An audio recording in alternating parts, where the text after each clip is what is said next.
It's Kute here, nationally best-selling author of You Are the One and The Magic of Surrender. Actually, I don't know if I've had a worse relationship, because when I look back, and I say this sincerely, every relationship taught me something about myself. Every relationship made me face something, deal with something, heal something, and it brought me to meet my wife today. And so I really look at every relationship I've ever had, and I'm in such gratitude to their souls for serving their purpose in my growth and evolution and giving me a piece of what I needed to evolve and grow.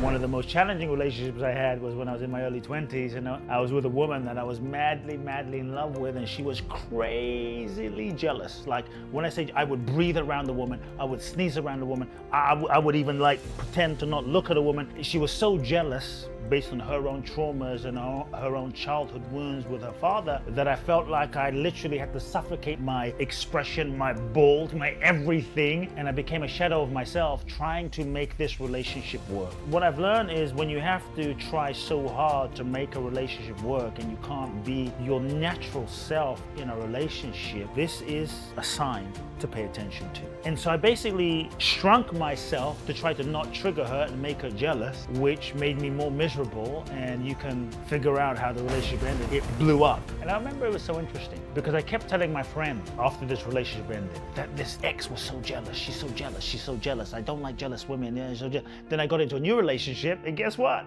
I attracted another jealous woman. And so this new relationship, this woman was also a bit less jealous, but kind of like, it's 80% of the jealousy level. And I was pointing the finger like another woman that's jealous, and all women are jealous, and da-da-da-da-da. And eventually, everything shifted for me because I had to step back, and I found myself complaining about the jealous women, the jealousy of women. And then I looked at this situation and I realized, wait a second, the only common denominator in these two experiences is me. So I had to ask myself the question, if I'm attracting a woman that is incredibly jealous, another woman that is incredibly jealous, what does this show about me? What does this say about me? What is this reflecting to me about myself? And I asked myself the question, is there any part of me that wants to be with a jealous woman? At first I said, hell no, I don't want to be with a jealous woman. This is crazy. This is no. And I was pointing the finger and blaming. But in anything, the only way you can change something is if you're willing to look at yourself and take full responsibility. And what I had to acknowledge was this. As crazy as it sounds,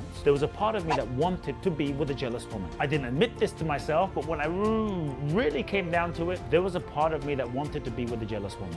Why? Because as a young boy, I had all of these fears about being abandoned in love, being abandoned. So there was a part of me in my early 20s that had a bit of an abandonment fear, abandonment trauma. And what I really saw in my attracting these women that were jealous, subconsciously, and here's the thing, it was subconscious. What I really saw was there was a part of me that believed or felt if I was with a woman that was jealous, who was always on my case, had her hands around my neck, and she wouldn't let me go, wouldn't let me breathe, I definitely wouldn't be abandoned. She was so attached to me that she wouldn't leave me because she was so damn jealous. So there was a part of me that subconsciously wanted to be with a jealous woman because of my fear of abandonment, and deep down I believed that a jealous woman wouldn't leave me. As crazy as it sounded, when I got this, it was like a light bulb went off, boom. And that's when I took responsibility and began to do the inner work to heal myself. And so what I would ask you is, if you don't have what you say you want, if you aren't manifesting what you say you want, i.e. you're broke, i.e. you keep manifesting people that aren't committing to you, right? And if you're not manifesting wealth and abundance, here's the question I would ask you to ask yourself. Why do you actually want to be broke? What inside of you doesn't want money, wants to be broke, doesn't want to manifest that? And when you can really own that, that is the key that will unlock something in your consciousness so that you can release and let go and heal. This is the key. So there was no really worse relationship. There was just relationships that taught me the lessons that I needed to learn along the way to become who I truly am and manifest my wife today, who's become the love of my life. I hope you enjoyed this short video. Please share it with anyone in your life that you feel would benefit.